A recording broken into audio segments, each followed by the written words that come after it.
Hi, I'm Lukey, career coach from Focus Inspired, and in today's video, we'll be sharing 5 of the most common questions to troubleshoot your job search.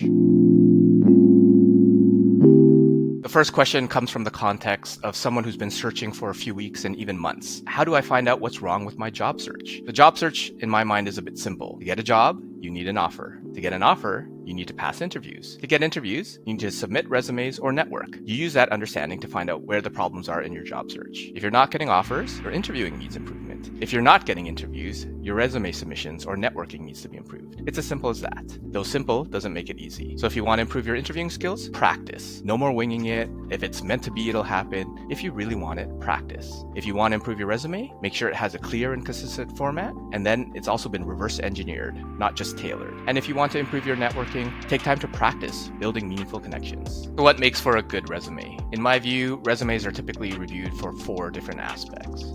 Is your format good? Are fonts and titles consistent? Are bullets aligned? Date formats the same? Spelling, grammar for sure? And do you have portfolio elements? Next is content. Can I easily find the experience that you're asking for on the job? If it's hard to find, then those are minus points. If everything is easy, then that makes it a good resume. Next, do bullets demonstrate achievements? Not just what you did, but how well you did it. And last, no important gaps. So if you have all of those, then that makes for a great resume.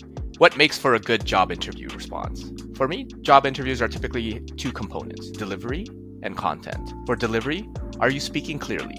Is it concise? Do you have it with a smile and energy? Basically, as if you want the job. Is your delivery dynamic, which includes voice, hand gestures, and body language? Do you have many filler words?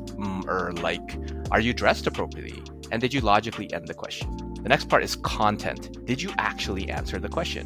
Was it logical and easy to follow? Did you provide a specific example? Did you articulate how the example fits the company or the role? So what makes for a good networking relationship? Well, think of your connections as levels. Level 1, they're just a connection. Think of it as an entry in your address book. You recognize them, and perhaps they recognize you.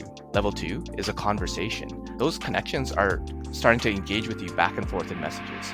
They're turning into more acquaintances where they might actually start to like you. Level 3, it's meaningful. Those conversations become meaningful when value starts to be exchanged. Ideally, you're the one helping them versus them helping you. Though if they do help you, that's great as well. They start trusting you and maybe perhaps even supporting you.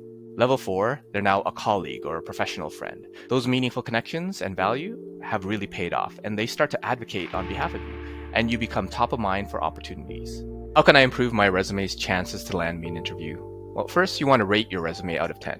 We have another video that can give you some more detailed guidance. Get a friend to provide a rating and compare those. Your ratings might not be similar, but you want to make appropriate updates. Next, you can use an online scanner tool and review their reports. Some of those are paid, some of those are free, and you want to incorporate suggestions as appropriate. Lastly, get a hiring professional, someone that's hired a large number of candidates to review and rate it. This might require you to pay someone, or you might be lucky enough to have a recruiter as a friend. And just be aware that some of those career counselors or employment agencies, they're just giving you feedback based on what they learned and not from lived experience. Thanks for watching today's video. If you enjoyed it, hit that like button. Let me know if you have any questions on what you're struggling with in your job search. Subscribe for more tips on jobs, careers, and life.